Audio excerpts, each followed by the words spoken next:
இப்போ நீங்கள் இந்த வீடியோ பார்க்குற இதே நாளில் இதே நேரத்தில் இது நடக்கலை. ஒரு 2 மணி நேரம் 3 மணி நேரம் முன்னாடி நடந்தது.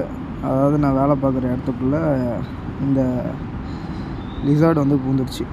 இது வந்து உடும்பு, ஆனால் இது வந்து மலேசியாவில் இருக்கிற உடும்பு. இது கொஞ்சம் வித்தியாசமாக இருக்கும் கலரு.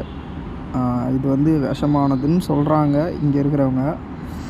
இதை வந்து இங்கே இருக்கிறவங்க பெரும்பாலும் சாப்பிட மாட்டாங்கன்னு சொல்கிறாங்க. ஏன்னா இதெல்லாம் வந்து சாக்கடைகளில் வாழ்கிறது.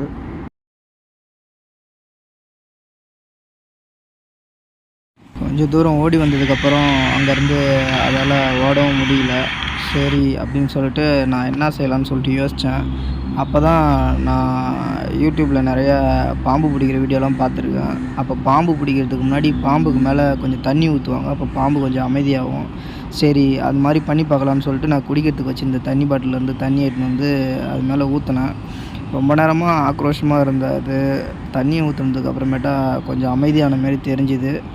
சரின்னு சொல்லிட்டு தண்ணி பாட்டிலை எடுத்த இடத்துலையே வைக்கலாம்னு சொல்லிட்டு போயிட்டு வந்து பார்த்தேன். டக்குன்னு பார்த்தா இருந்த இடத்துல அதை காணோம். அப்புறம் கொஞ்சம் நேராக பார்த்தா தடன்னு ஓடின்னு இருந்துச்சு. அப்போ தான் புரிஞ்சுது அது எங்கேருந்து வந்துச்சோ அங்கேயே திரும்ப போகிறதுக்காக அந்த வழியை கண்டுபிடிச்சிருச்சுன்னு. அப்புறம் நானும் பின்னாடியே ஃபாலோ பண்ணி போனேன். அது கரெக்டாக வந்து அது இடத்துக்கு தான் போகுதா அப்படின்னு பார்க்குறதுக்காக வேகமாக நானும் அப்புறம் அங்கேருந்து ஓட ஆரம்பித்தேன். அப்புறம் ஓடி போய் ஒரு வழியாக அது உள்ளே போன இடத்துக்கு பார்த்துட்டேன்.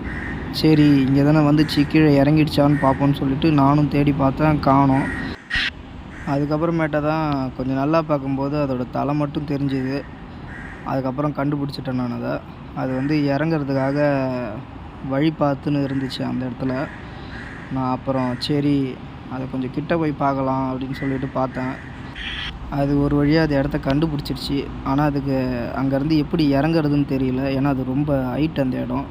சரி நம்ம இதை டிஸ்டர்ப் பண்ண வேணாம், இங்கேருந்து போய்டுவோன்னு சொல்லிட்டு அதுக்கு டாட்டா காட்டிட்டு அப்புறம் நான் எப்படி வந்தனோ அதேமாரியே என் இடத்துக்கு வந்துட்டேன்.